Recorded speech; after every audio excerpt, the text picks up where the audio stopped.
Awesome, thank you. All right, I guess I'm kicking things off. We didn't have any batting order until a few seconds ago, so bear with us. I have I'm going to read from a story from my alter ego, Alexander Wolf, and t-shirt here. And so I wrote a story for this anthology that I actually started, five or 6 years ago. I think I started it when I was at UCR, and it just never quite worked until I rewrote it multiple times. And it just finally sort of started to click. But it follows Jared Pleasant, who's fired from his, well, he works for a company that was acquired by a multi-billion-dollar corporation. And I don't know if anyone's ever been involved in a large-scale acquisition, but they tend to start firing everybody and like crushing whatever soul was in the company out of it very quickly. And so I went through that multiple times. In the industry I work in, it's pretty common. It's a very cannibalistic industry. So I just took that sort of heartbeat of what that felt like and tried to turn that into a story. And so that's where I guess the impetus came in the revision. But it's called Pulp Hemingway. And my character is sort of in a simulation, and there's this caricature of like this hyper-masculine Hemingway that's helping him to fight his boss, basically. So he has to come to terms with the boss of this multi-billion-dollar corporation. I'm going to read a short little segment of it about where he's being dragged into the simulation, and it feels real to him. So I just have a couple pages here. I wasn't at a cabin. I was in a woods, in a cemetery. A long, fat tombstone lay in front of me. An ocean of color throbbed all around my line of sight, and it felt like a dream. A levity, a distance, a feathery patina existed here. A fissure in reality, an alternate reality. I dragged my fingers through the snow, and I could feel the icy chill, the granular texture. I didn't need to pinch myself. I knew it would hurt. In front of me lay the final resting place of Ernest Miller Hemingway, and somehow, impossibly, my right hand clutched a book. I turned it so I could read it in the dim moonlight. A sun also rises. Cracking it open, I read the inscription. That was a hell of a punch, kid. Just like Cohen, you're going to do okay. It became clear to me that I was, for some reason, holding Meldon's signed book. I stood to get a better look at the grave. It had flat, round level slab of marble, at least 7 feet tall and 4 feet wide. The inscription was plain: Ernest Miller Hemingway, July 21st, 1899 to July 2nd, 1961. There wasn't a lot around the grave. Some dead flowers, a collection of corroded coins. It might have been the drug elixir or the alcohol, but standing over the gravestone, I started to feel impossibly heavy. The cement returning to my body. It was below freezing, my breath unfurling in thick clouds, and I wasn't sure what the hell I was supposed to do here. It dawned on me that this might be some sort of hazing ritual my boss was subjecting me to. Driving me out here as some sort of fucked up learning experience. My body tingled all over, my vision bursting in peripheral color, and so I turned and walked back toward the street. There'd be a car soon. I could hitchhike back. I was turning toward the road when something snagged my shoe. I tripped, fell forward, and slammed hard, face first in the dense snow. Looking back, I found an exposed root caught in the laces of my New Balance. Scooting on my ass, I pushed myself back and rested against the trunk of a large pine to recover. I rubbed at my knees, cracked the book, and put my nose in the spine to smell deeply of the aged pages, a scent that brings me profound joy even in the darkest times. Snow began to fall, creating a beautiful, muted silence. Silken layers piled over me that worked to slowly encapsulate me into a cocoon within Hemingway's corpse. How the hell did you do it, Hem? I said. Down below, a car zipped past. I can't do a single thing right. And you? You did it your way. I chuckled. Not sure either is the exact answer. Someone had left a bottle of Jim Beam. I picked it up, and though the label was frayed from exposure, its seal was intact. I cracked it. Took a long, hot pull and then poured the rest on Hemingway's headstone. The liquid splashed against the marble. A small rivulet traveled over the side and down into a crack between the headstone and the earth. I leaned back, my head against the tree. The world swirled around me in streaks of glowing snow. I looked at Melvin's book and ran my finger over the inscription. I guess I needed a boxing lesson, old man, I said, feeling completely foolish for still being out here, knowing I'd be hypothermic soon. I tossed the book onto the grave and it slid in the snow, clearing a little trail on the marble. I held my breath as if some miracle would occur. After a moment, I began to laugh. I laughed hard until tears formed and I felt cold in the corners of my eyes. I'm sorry, Em. I'll let you rest. I don't know what the fuck I was thinking. I stood and reached for the book, but tripped again. The damn rope was still caught in my shoelace. I sat back and tried to tug it out, but it kept getting more tangled. I looked closer and could swear it was actually growing. I blinked hard and focused, but instead of clearing this insane vision away, it made it more vivid. The root was growing, getting longer, fibers extending from it like netting and closing my shoe. I ripped at it, tried to pull it free, but it grew faster. I pushed with my feet hard against the tombstone, trying to crawl backward, but the root made quick progress. It wound itself tightly around my ankles. Then it had my wrists, face, and chest. My heart skipped and fluttered, like I might have a heart attack. I tried to scream but couldn't, paralyzed from the roots working through my body. Then, as if in answer to my most primal fears, the sides of Hemingway's grave hinged open, a wide mouth gaping at me, roots dangling inside the darkness like gnarled teeth. The roots began to pull, dragging me toward the opening. In utter terror, I dug my fingers into the earth, fingernails splintering across rocks, while my body slid into the cold opening in the earth. Finally, I let go and began to fall into the soundless pit, down the rabbit hole. Above, the tombstone slammed shut, choking off the pale moonlight, plunging me into darkness.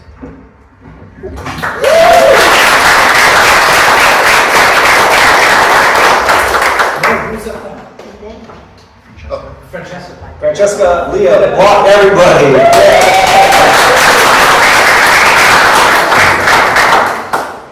Thank you, Dave. I've been writing it all, and David asked me to do a story for this, so it helped a lot. Thank you.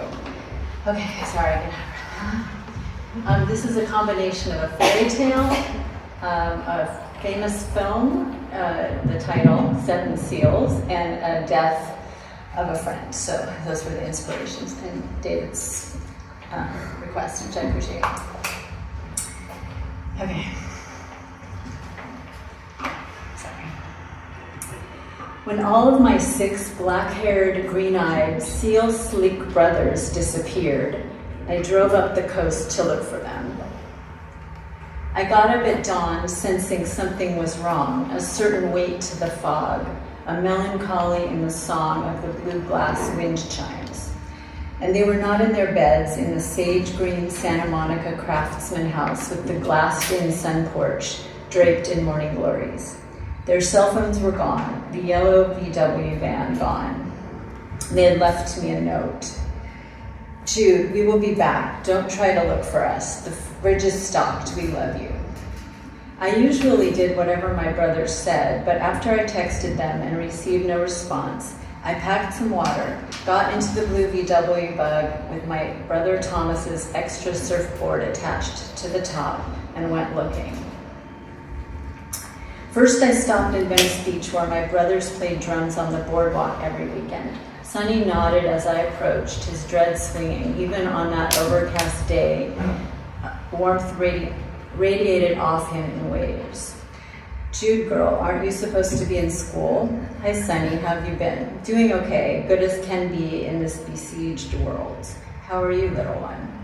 Have you seen them? I asked him. I didn't have to say their names. My brothers were the only people I spent time with, unless you counted their ever-changing cycle of girlfriends. The pouting ballerina and performance artist, the Golden Trust actress named after a muse, the activist who wore embroidered cotton peasant dresses and plaited her hair in Frida Kahlo braids, the freckled cherubic drummer, the shy poet who ran off crying to the bathroom at almost every time she visited the house, and Luna. Those were only Matthew's girlfriends.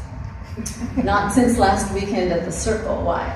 I woke up this morning and they were gone. I texted, I called, no one answered. That's odd, Sonny said, scratching his scalp with his long-fingered, drum-calloused hand. A beam of light, which had somehow managed to break through the clouds, hit and sparked the silver ring he wore.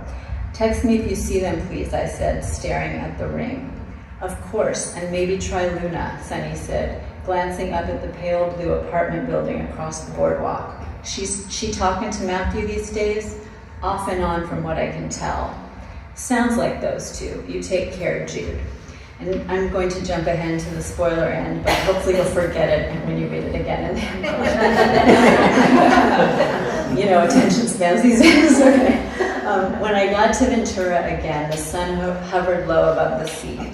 After I found a bathroom, I got Thomas's wetsuit from the trunk and took his extra board and walked down to the sand, where I sat shivering in my pink Morro Bay hoodie and watched the last flare of light disappear behind the horizon and tried to calm myself and think clearly about what had happened.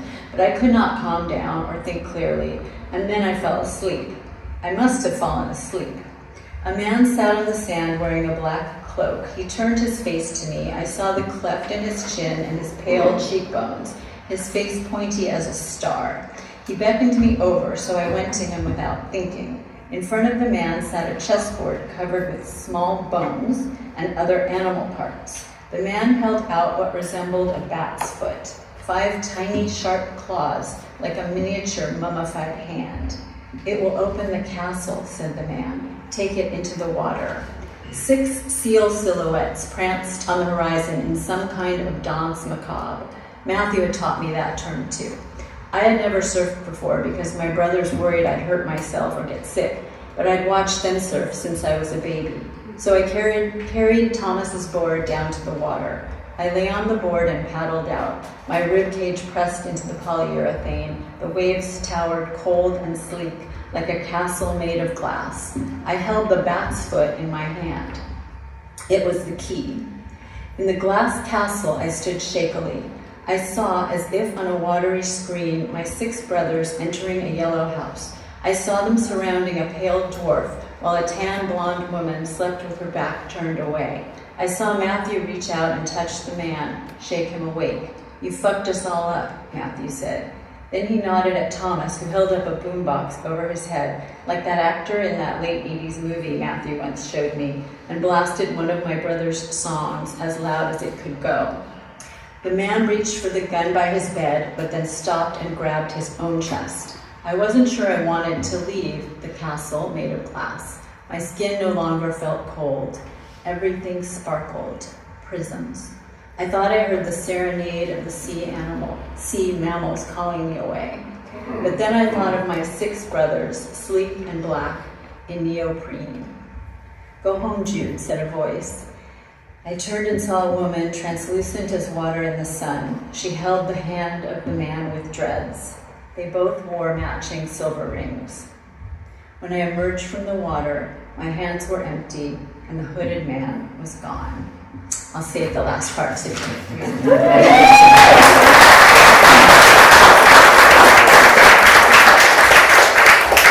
you, Francesca. It's a beautiful story.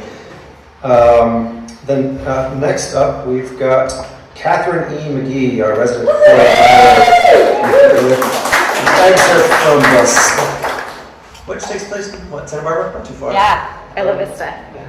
All right. Thank you. Yeah, this takes place in Isla Vista, California, where I lived for a few years while I was in college. So if you're not familiar with that area, it's the primarily student housing area adjacent to campus. So it's one or two square miles, almost entirely residential, but with 2 to 4 students per bedroom and multiple bedrooms per ramshackle apartment. It's absolute chaos and it's really fun. And in the middle of Isla Vista is a little commercial strip, so that's where the bars and restaurants are. So when you bike to campus, you have to bike down that commercial strip, past all your friends sitting on picnic tables drinking beer, and make the decision to actually make it to campus. Yes. I'm sorry, which university? Santa Barbara. Yeah, highly recommend if you're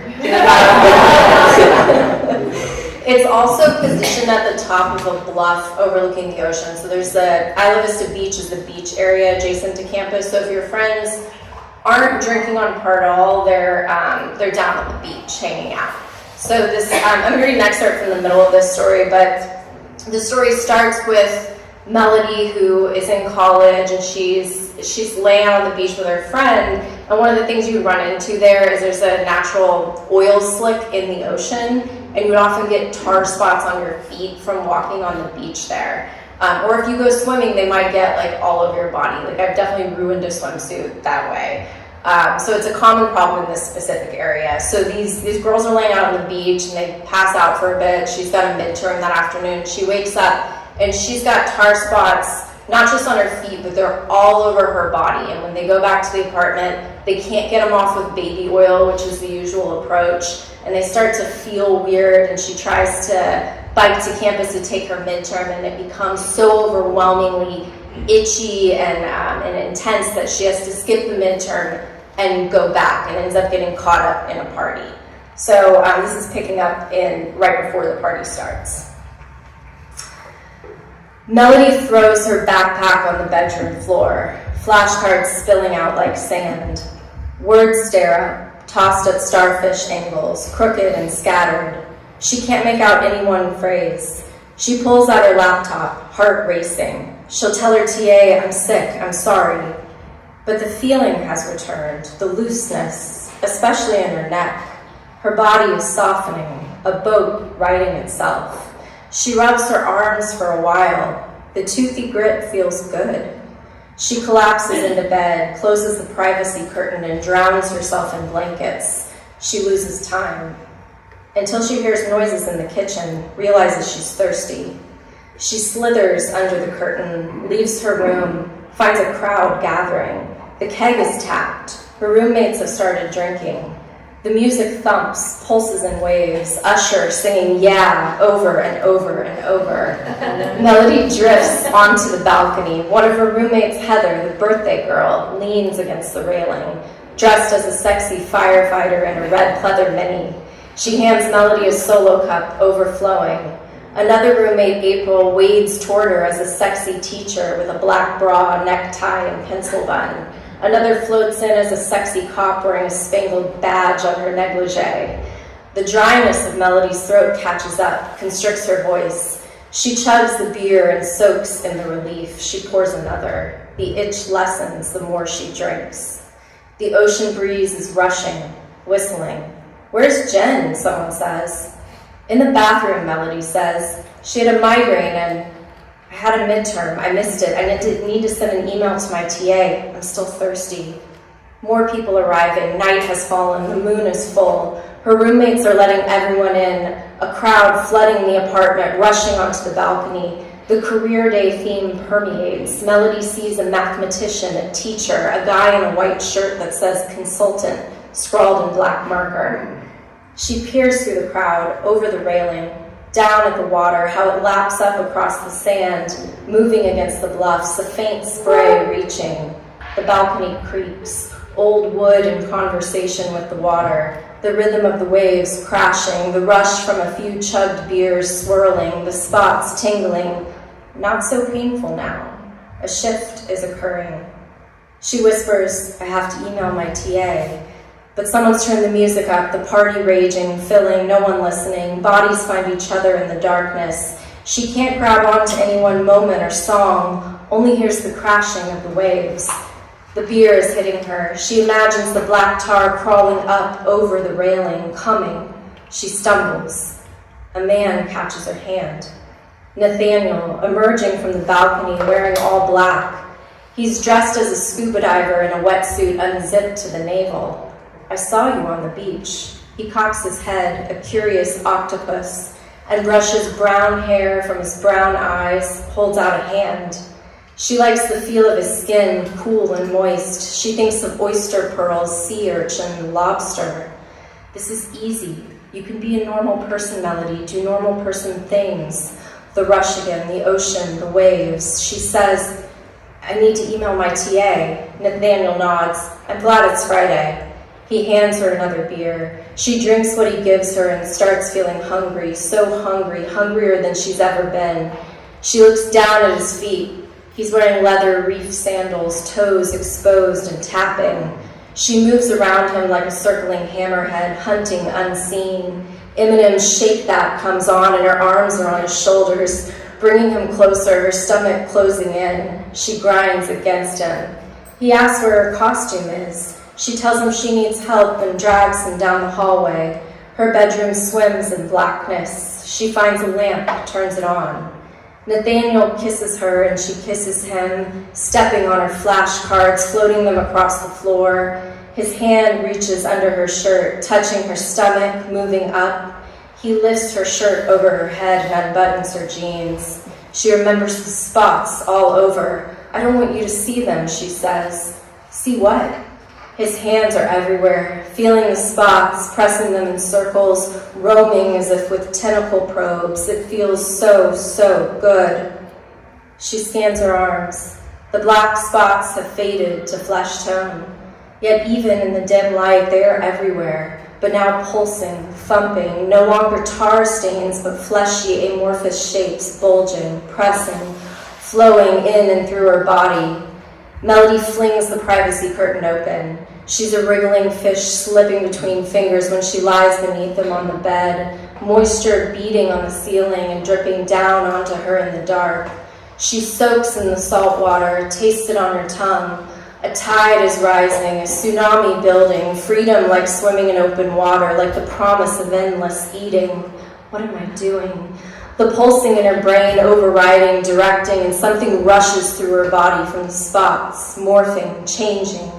All her energy floats into her teeth, an instinct, and she's biting into him, his neck soft and delicious, while he flails as if tangled in seaweed. She clamps down, straining blood through broken flesh, lapping him whale-mouthed, her teeth the baleen. I'm gonna end there.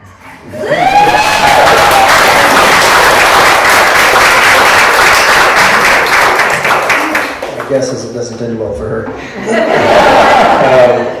Okay, next up, we have a local writer, Hoda Malone.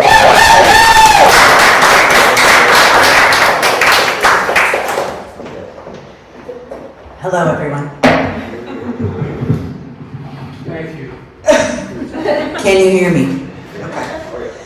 Okay, this story is called The Walk Street, and it is about the walk streets in Manhattan Beach and Hermosa Beach as well. And it is inspired by the absurdity of the rich.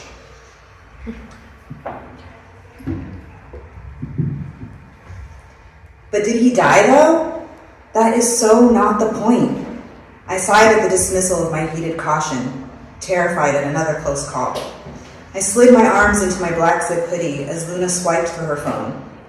Luna always used the most dire outcome as her baseline.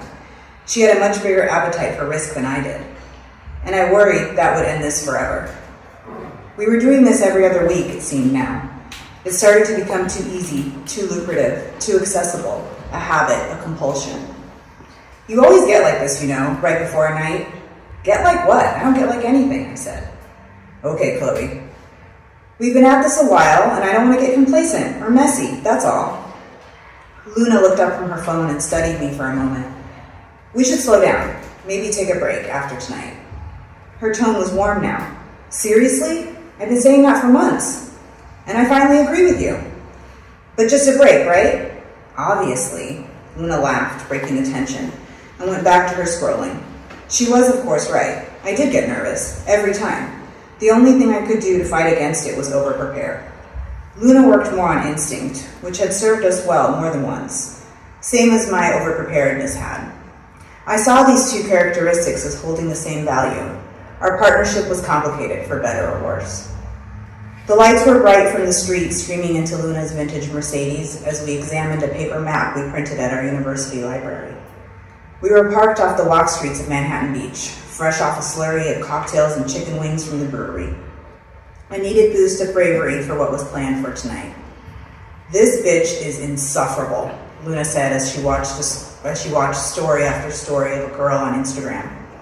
I stared out at calm streets and watched the clock tick on the dashboard. The homes on the walk streets were the pinnacle of California beach living. Every way you looked featured a different kind of palm tree. Every home was unique, from tangy terracotta detailed Mediterranean bungalows to sky-high modern glass structures. Row by row they rested, situated feet from the beach. The glow of the Golden Coast, a constant comfort from the reality of the world that could easily be ignored while in the proximity of its warmth. Generational wealth, tech wealth, celebrity wealth. Here, houses were always empty and almost always open, or at least unlocked. We studied the mistakes of the bling ring in the early aughts so thoroughly that we could have taught a class on it. We weren't looking for fame, the opposite. We wanted anonymity through financial security. Those people were children. Photos of them wearing stolen goods all over social media, mugging for security cameras, looping in random friends, turning on each other, a whole mess. The difference is, we weren't going to get caught. First, you pick your mark. Second, locate the address. Next, Google Maps. Survey the house from all angles. Case the house prior. Establish the dates that the home will be empty, then locate all cameras. Don't look suspicious. Most importantly, act like a man. We wore baseball caps, hair tucked in, kept our nails clean and short. We dressed in oversized clothing. We changed our gait and our walk. In and out in 15 minutes was the rule, and above all else, stick to the plan. Part of the plan was planning for contingencies. We took not getting caught to heart. We kept a few crucial things on hand. Digital decoder tool, Xyron, zip ties, tasers, just in case. And there were several cases where those things came in handy. We were not naive to the fact that what we were engaged in was dangerous. Our caution was to mitigate that where we could. Forget side hustles, forget influencing, forget digital goods. If you knew what to look for, if you studied, if you were professional, which I was, and if what I did was legal, I'd make more than most of the boys fucking it up on Wall Street. Some of the handbags we stole were worth 6 figures. The safes full of jewelry no one even remembers held more value than most people could ever dream of. Shoes, coats, gowns, mint condition Chanel, Saint Laurent, vintage Versace and Dolce & Gabbana, and cash. Fistfuls of cash were always scattered about. We were extremely careful about what we took and rarely ever kept any of it. We had our buyers who didn't ask questions. We invested our money, but in a safe deposit box in a bank far, far away, I did have a few favorites that I couldn't bear to part with. Every criminal has their Achilles heel. Mine happened to be Hermes. Despite all the years, celebrities haven't changed much. Even with the added security of doorbell cams and motion sensor lights, they still think they're untouchable and are very unserious about safety. They are unserious in general, but especially about safety. Specifically the ones who aren't really that famous, but think they are. Those idiots were the bread and butter of this little operation. On the west side is where athletes reside. Lakers, Dodgers, Clippers, Rams, Chargers, and Kings all kept homes in this cozy little neighborhood, houses starting at $3 million. So quaint. When you walk down the streets with no car access, the homes practically echo with lack of life. No children running through their open halls, no dinner being made, no silly arguments being had, just the dark and hollowness of the rich. We cased the next hit the weekend before. There are no gates here, no security checkpoint, only the arrogance of wealth. We walked lazily by, dodging pastel-clad tourists and Inland Empire escapees. Luna's eyes never left the place as she methodically licked hazelnut gelato off a cone. The large, square concrete tiles of the walk street felt warm under my leather sandals, squeaking with every step. We knew Luke Hunter would be out of town that week. He was set to start in the big game to be played 3,000 miles away. And more importantly, so would his girlfriend, the one with all the things she posted every single day online from this very house. We rang the doorbell twice, nothing. So we tried the door handle and it clicked right open. Bingo! We walked through the entry slowly and into the great room. It was very dark, but the light from the beach shined in and we could see just enough. I fumbled in my pocket for the mini flashlight. Luna whispered something inaudible to me. An unfamiliar panic rose in my chest. Luna giggled a little for some reason. A voice in the dark said, "Hey." We jumped. My heart in my throat, I saw Luna reach for the Xyron-soaked gauze in her pocket. Fuck, not again. I touched her elbow lightly, eyes wide with caution. She eased. "Hey," Luna said. "Why are you in my house?" he said, unmoved by our presence, then clicked on the lamp on the side table next to him. Why wasn't Luke on a court in Madison Square Garden right now? How did we miss this? I went into default plan B mode. Sorry, we thought this was our friend's house. So sorry, I said, and motioned toward the door. But Luna stood and stared at Luke, head cocked to the side like a labradoodle. Why are you sitting in the dark? She asked. He sipped his rocks glass slowly, the brown liquor disappearing between his lips. He didn't take his eyes off us and thought about his response. Then he took another sip. I'm lonely. Luna huffed. Didn't get the response she imagined, I guess. Everyone's lonely, Luna said. Sorry, sir, we didn't mean to bother you. Let's go. I said more forcefully this time. Why don't you not go? Luke said. Luna and I looked at each other. Luna and I locked eyes for the first time since we walked in. I was screaming inside, no. But before I could protest, Luna said, sure, as long as you're not going to kill us. I thought you were here to kill me. I looked from her to him and from him to her as they studied each other, suddenly aware of the third wheel I'd become in this fucked up game of sidestepping truths. Luke stood up. I thought about his stats that I had memorized. 29 years old, 6'8", 240 pounds, palms the size of a dinner plate, born in Milwaukee, only child, dating the insufferable girlfriend for 1.5 years. I knew I couldn't leave her here. I was on Luna's side now. You look familiar. Do we know you? I said. You might know me, or you might know my name, but you don't know me. What are you, like, infamous or something? Luna had a knack for making an insult sound sexual. I play basketball. Wait.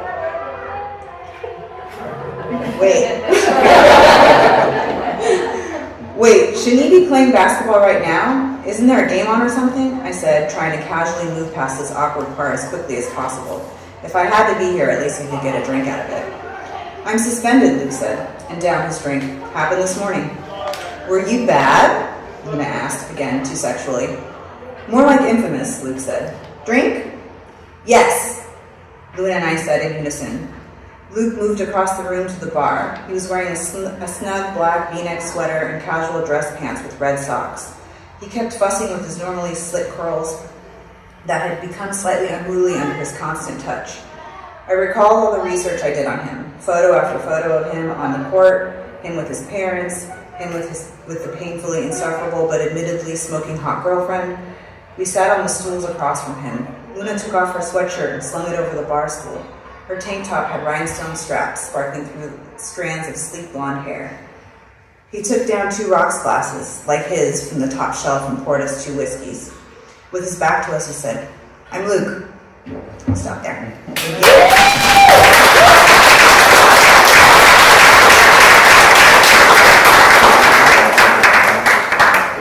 Awesome story, Luna. Thank you. Next up, we have reading a segment from Blood in the Water, Mr. Craig Clevenger.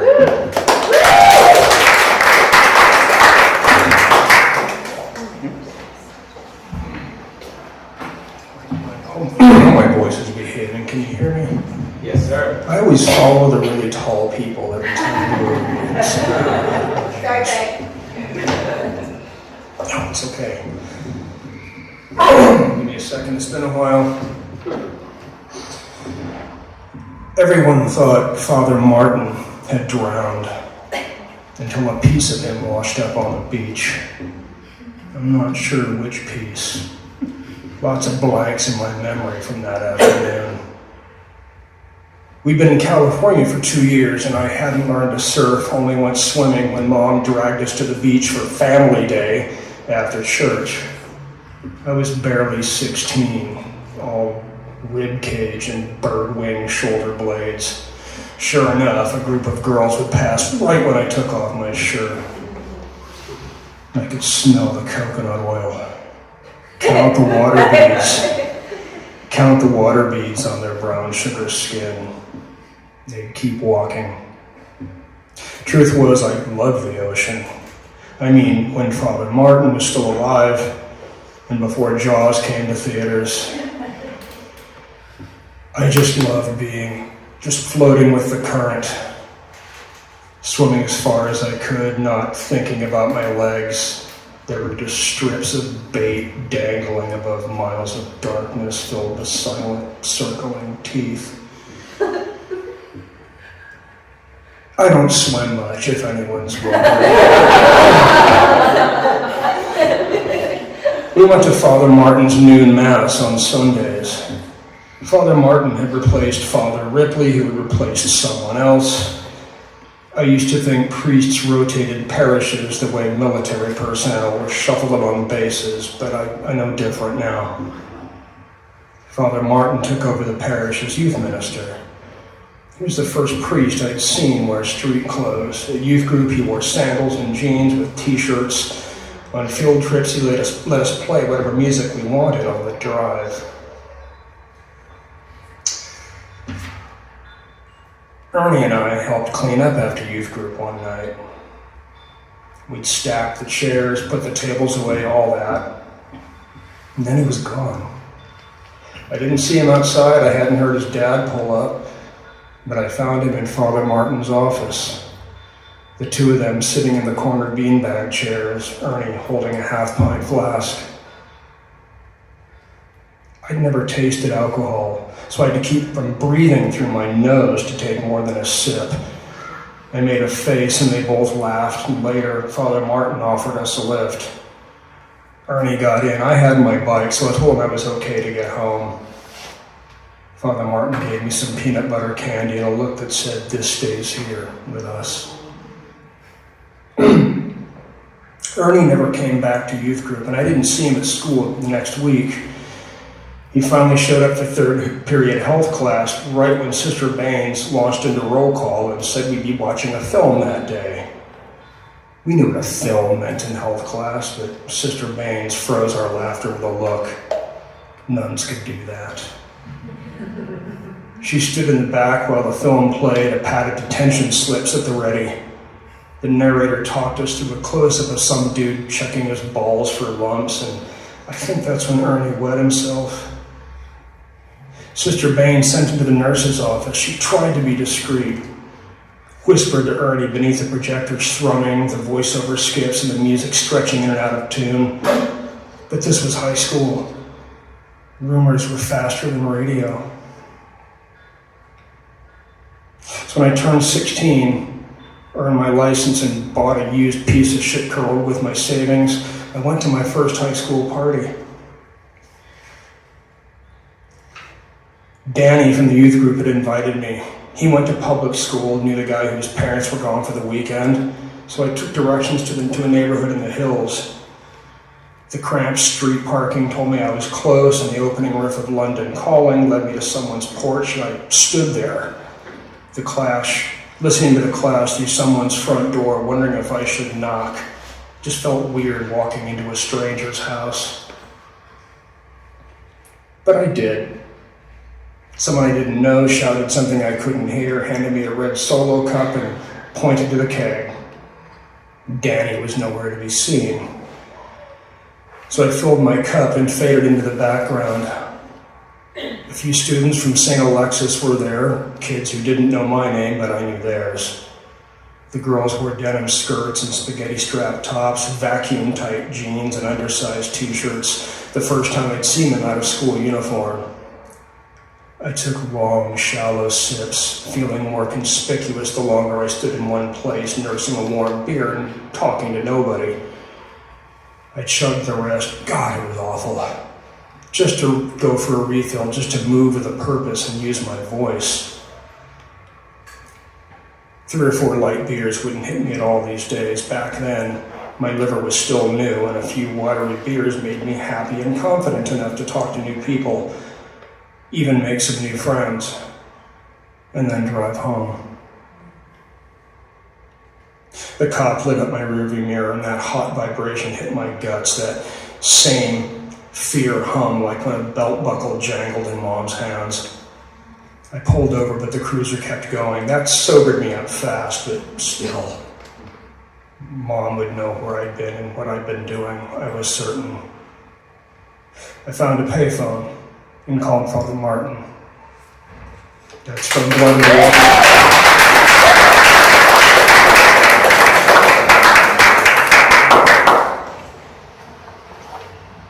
Thank you so much, Mr. Clevenger. Okay, Next up, we have Ioannis Argyris with a story called Vessels. Good? All right, let's do it.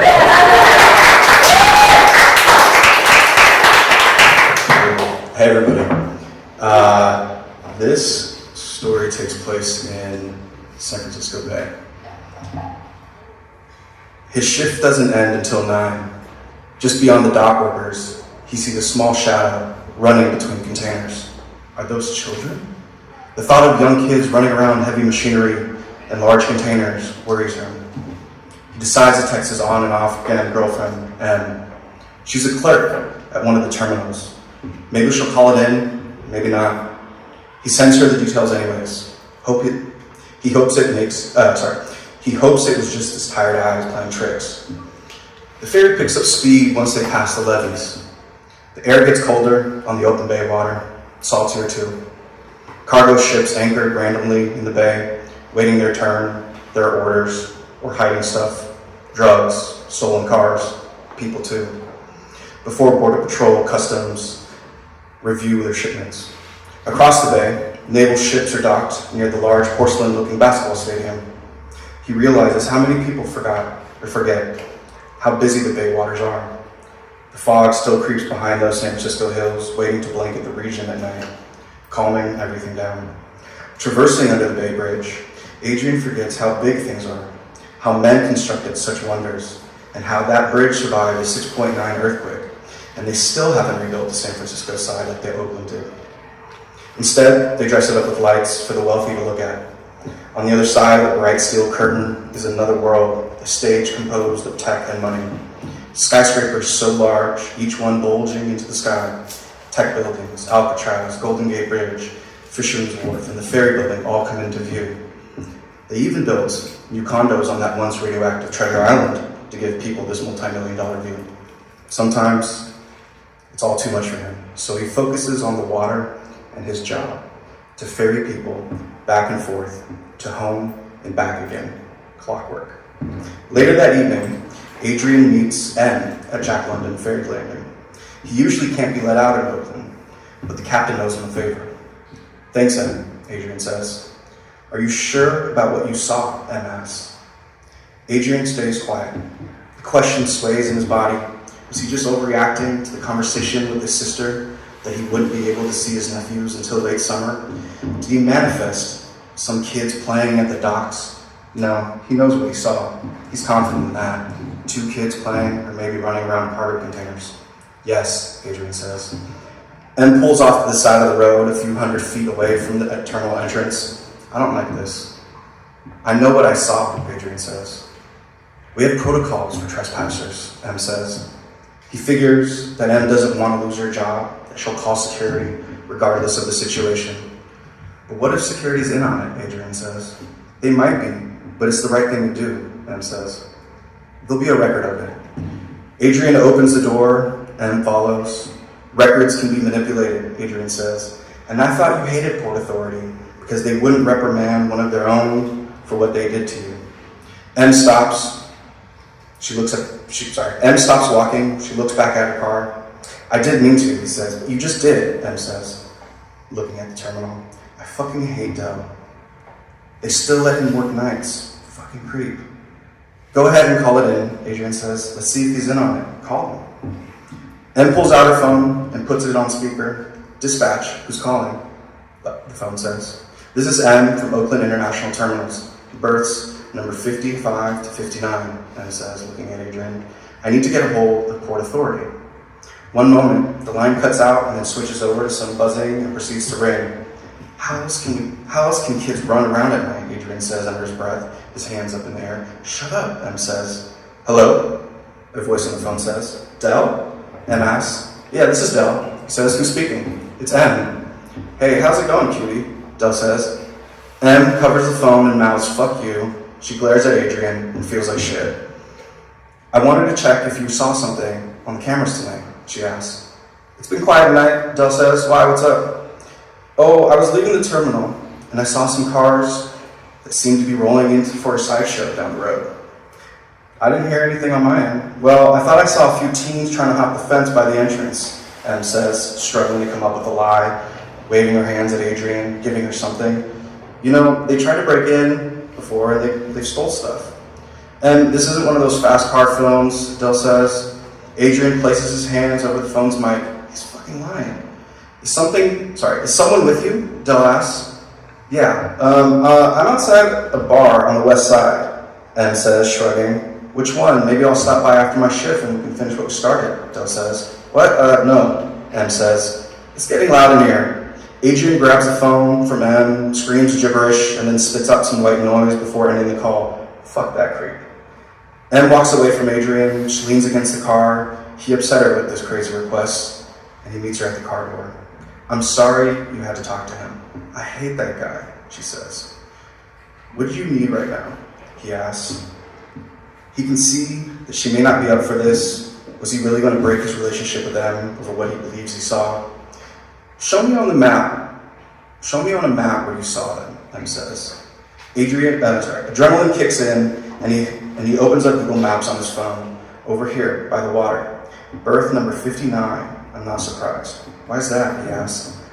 It's near a storage area, and it's between both terminal companies, M says. These companies hate each other. They sabotage containers with rotten fish or nasty oil spills near each other, like a weird fuck you. They confiscate containers when ships can't pay their fees. Most of the time, they're usually empty. But why would there be kids there? He asks. It's also a great spot to hide things. I'm going to end it there.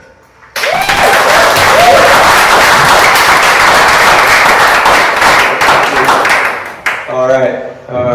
Now our baton clean up over here. Michael Scott Moore's come up to the microphone, and he's got a really beautiful piece called PE that was published in issue 11 of Culture.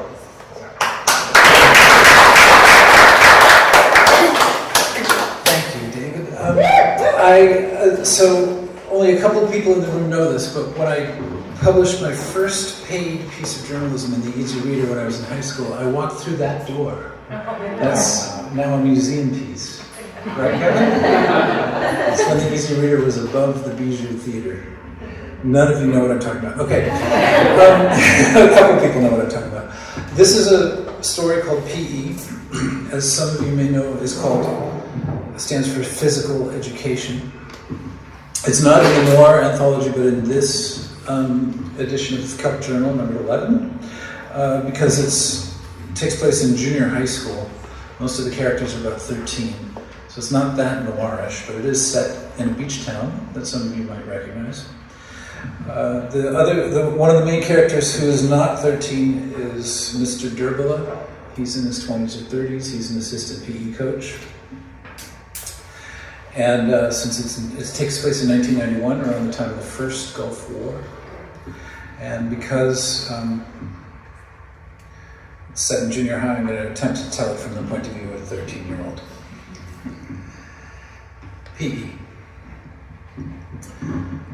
I can tell you how come we don't ride to school with Skylar and them in the morning anymore, but you have to promise not to blab it around, because I don't think people even know it's about Mr. Durbala, our ex-assistant PE coach.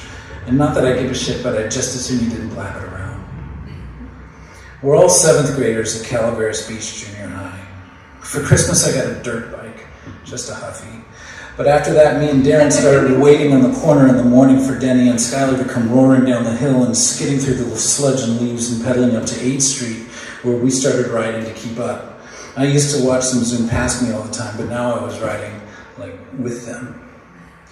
We bombed the hill over the school and opened up in the parking lot like fighter pilots and dodged all the cars and letting kids off, and Mr. Durbala would try to bust us in this half-assed way, and we'd hear his voice from out of nowhere, walk their bikes, but that would be it.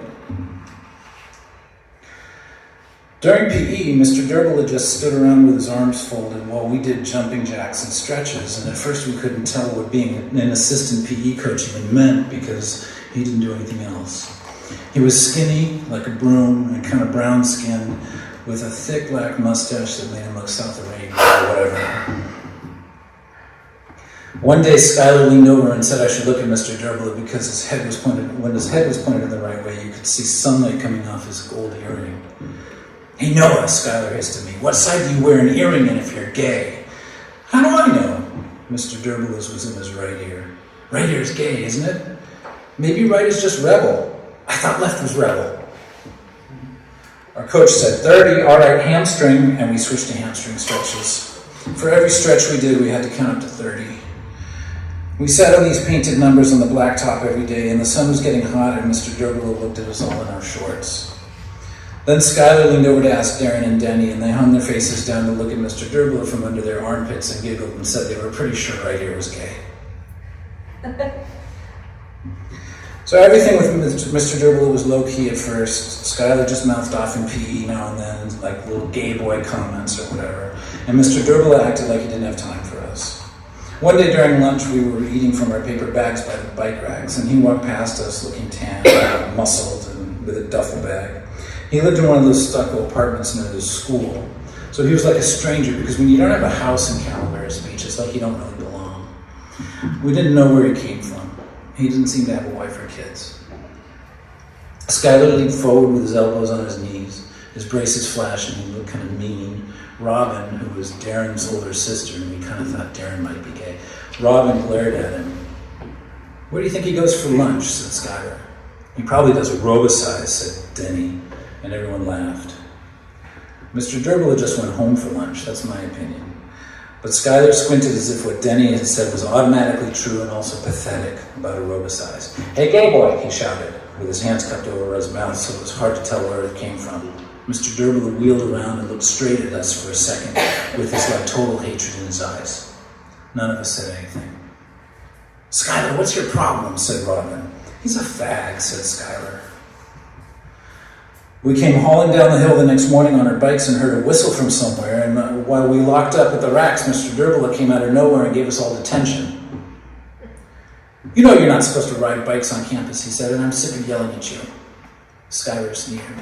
Mr. Durgalo got really mad. Don't give me any of your crap, Skylar bent. He pronounced every syllable in this mean, mocking voice. Skylar bent. His last name was Bentham, but we called him Bent. I want you all to serve detention on separate days, too, he said.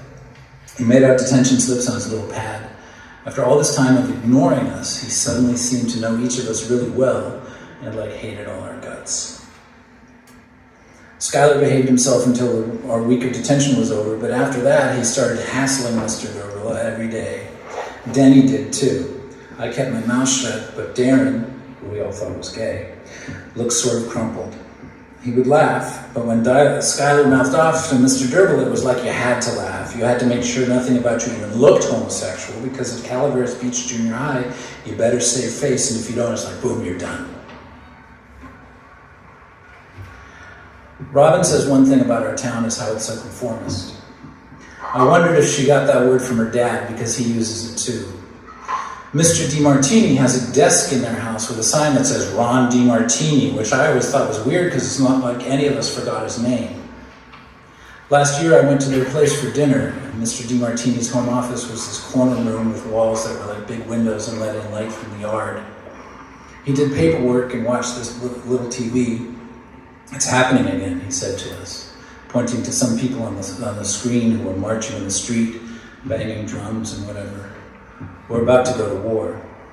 Why are we going to war? said Robin. Saddam Hussein invaded Kuwait, he said. He's a dangerous man. He nodded at the people shouting on TV. But there's something conformist about these people. The DiMartinis live next door to a house full of like hippies. And they kept a banner up on the front that said, "No blood for oil," just like those people on the street on his television. So I figured from what Mr. DiMartini had said that they were all a bunch of conformists. The mystery of Mr. Durgalo deepened a week later at Ralph's, where my mom and I saw him in line ahead of us. It was a weekend, I think. He wore purple sweats made from satin, and he was buying liquor. He nodded, he saw me and he nodded, then smiled at my mom. "How's it going?" he said in a big voice when he couldn't ignore us any longer. "You been doing your homework?" he said with a wink at my mother. "My name's Mrs. McNeil," she said. "Bob Durgalo, I coach Noah in PE. Nice to meet you." He put me in a category of punks like Skylar, but he was good at joking with my mom, I guess. She took a close look at his bottle before it disappeared into a sack. "Oh, a friend's having a party tonight," he explained to her. "I see." I I never thought about the lives teachers have when they're not being teachers. I guess because all the kid cares about is what he can get away with in school. Mr. Durbula kept to himself. No one knew him in town. I think he just moved to Calaveras Beach because of his job. That's funny for a PE teacher to be drinking such expensive gin, said my mom on our way out to the car. And while we drove home, I wondered if expensive gin was worse for your body than other kinds of gin. Or did she mean that Mr. Durbula seemed rich or not rich? Whatever, he definitely partied. And I felt stupid most of the time. I felt stupid about parties, stupid about real life, stupid about my own body, stupid about Robin, who could be hot as hell but also looked like Darren, who was her little brother, who we all thought was gay. One time Robin and I watched a movie on their VHS after swimming at their house. The movie was called Cat People. Nobody else was there because they all went shopping. And Cat People had scenes that made me want to kiss Robin. She sat next to me in a bikini top and towel and smelled like baby oil. And this was around the time when Lem Lewis got caught quote-unquote jacking off. And I didn't even know what jacking off quote-unquote even meant. It just wasn't part of my vocabulary. Skylar said this other dude saw Lem Lewis through the window of his bedroom and it went all through school and Lem Lewis actually had to transfer to another district. I said, jacking off, quote unquote, and Skylar said, yeah, you know, beating his meat, quote unquote, and I didn't know what that meant either. So I felt clueless. But everyone talked about it in whispers, like we were all supposed to know. And so when Robin brought up Lem Lewis on the couch while we watched Cat People, I figured this was my chance for some information. I heard he got caught beating his meat, I said. Robin crinkled her forehead. You mean jacking off? Yeah, that's what Darcy says. We kept watching the film. I felt nervous. I was still clueless. But I was afraid she might make fun of me for my next question. So, Robin? Yeah. Can girls like beat their meat? She smiled, thank God. Her eyes narrowed, all joking. You mean... And then she moved her hand in a way that did more to educate me that whole year than anything I'd learned in school. Not exactly, she said, but we can do other things. Okay. We never found out if Mr. Durbula was gay. We only saw him one other weekend in his car. It was near Horny Toad Park before dinner. It was a while ago I wrote this. Suddenly, there was Mr. Durbula in a blue Camaro waiting for a stoplight, aimed at the freeway in LA. His hair was slick and he wore a thick gold chain around his neck. I don't see his earrings, said Denny. It's on the other side, dumb shit, said Skylar. It's right here. You should ask him what side means gay, Darren said. You ask him, said Denny. I'm not going to do it. Noah, you do it. Why me, I said. Why not you, said Skylar. What he meant was, are you gay? Like if I didn't do it, they would think I was a gay sympathizer or something. So I went over to the car and saw how the window was open. Mr. Durbula stared up with this heavy look in his eyes as if we both knew what this was about. Excuse me, Mr. Durbula, we all noticed how you have an earring in your right ear, and we were just wondering if, like which side? Right then the light turned green. Mr. Durbula squeaked his tires and bolted through the intersection. I jumped away from his Camaro and everyone laughed, and that was as close as we got to learning about Mr. Durbula's sex life.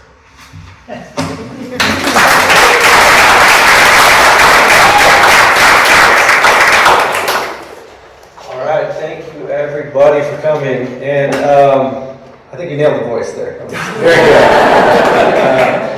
Up as back as junior high. And so we're gonna sign some books and be in the back over here by Maria. Say hi.